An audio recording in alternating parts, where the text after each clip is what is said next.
बिस्मिल्लाहिर्रहमानिर्रहीम अस्सलाम वालेकुम। वीडियो का एंड तक देखें, बड़ी ज़बरदस्त अपडेट्स हैं अबू धाबी की, दुबई की फ़्लाइट्स की।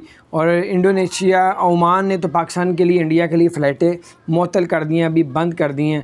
और उसके अलावा आपको बताते चलें कि अबू धाबी ने इजाज़त दे दी पाकिस्तान को, अबू धाबी से अब फ़ैसलाबाद में हफ़्ते में 2 फ़्लाइटें। और आपको बताते चलें कि फ़ैसलाबाद से अबू धाबी से फ़ैसलाबाद 2 फ़्लाइटें हफ़्ते में आया करेंगी और अबू धाबी से 2 फ़्लाइटें मुल्तान के लिए आया करेंगी।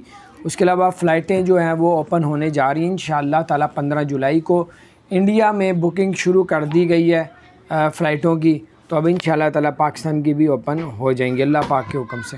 और आपको ये भी बताते चलें कि अबू धाबी हुकूमत ने, दुबई हुकूमत ने कहा है कि जो सीट बेल्ट, गाड़ी जो चलाते हैं, सीट बेल्ट नहीं लगाएगा तो उसको 400 दिरहम का जुर्माना किया जाएगा।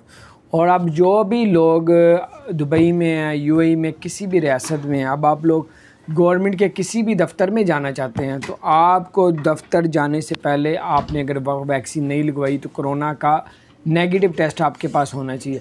अगर आपके पास कोरोना का नेगेटिव टेस्ट नहीं है तो फिर आपने वैक्सीन लगवाई होनी चाहिए। तो बहरहाल ये अपडेट्स थी, मैंने कहा आपके साथ शेयर करता हूँ। नई से नई और ताज़ा से ताज़ा ख़बरें आती जाती हैं, आपके साथ शेयर करते रहते हैं। अल्लाह ताला आप लोगों के लिए आसानियाँ पैदा फरमाए। अल्लाह ताला दुनिया आखिरत में हम लोगों को इज़्ज़त अता फ़रमाए, अज़ाब से बचाए और कोरोना की वबा से भी अल्लाह ताला हम सबको महफूज फरमाए। अपना ख्याल रखें, चैनल को सब्सक्राइब करें, बेल आइकन प्रेस करें ताकि नई से अपडेट्स आप तक पहुँचते हैं।